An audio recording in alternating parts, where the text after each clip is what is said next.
এই সময়টাতে কেউ ভুলেও হাট বাজার থেকে মুরগি কিনবেন না, কারণ এই সময়টাতেই মুরগির রানীক্ষেত ভাইরাসটা বেশি হয়। আপনি যদি ভুলেও একটা মোরগ বা মুরগি কিনে আনেন, সেটা যদি আপনার পালে ছেড়ে দেন, যেটা আনছেন সেটা তো যাবেই। আপনার পালে আরও যত মোরগ মুরগি আছে সব মোরগ মুরগি এই ভাইরাসে মারা যাবে। তাই এই সময়টাতে কেউ ভুলেও হাট বাজার থেকে মোরগ মুরগি কিনবেন না। আপনার বাড়িতে এখন যত মোরগ মুরগি আছে সবগুলোকে ভ্যাকসিনেশন করুন, আর ওদেরকে এখন ভালোভাবে পর্যবেক্ষণ করুন কোনোটা অসুস্থ হলো কি না, সবগুলো সুস্থ আছে কি না, সবগুলোর খাবার দাওয়া পানি খাওয়া ঠিক আছে কি না, সব সময় ওদেরকে এখন পর্যবেক্ষণে রাখুন।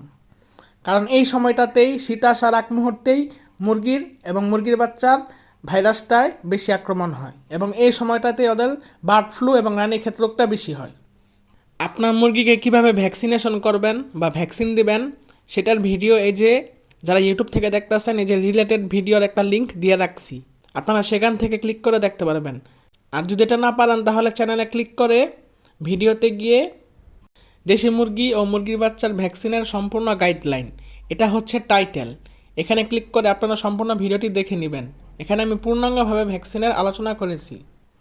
এই ভিডিওটা যদি দেখেন আপনার ভ্যাকসিনের যত ধারণা আছে ভুল ধারণা বা যারা জানেন না শিখতে চান তাদের জন্য এটা একটা বেস্ট ভিডিও। সবাই সবার শখের মুরগিগুলোকে এই সময় যত্ন নেবেন এবং সবসময় ওদেরকে পর্যবেক্ষণে রাখবেন। আপনারাও ভালো থাকবেন এবং আপনাদের মোরগ মুরগিগুলো যেন ভালো থাকে, এটাই আমাদের দোয়া।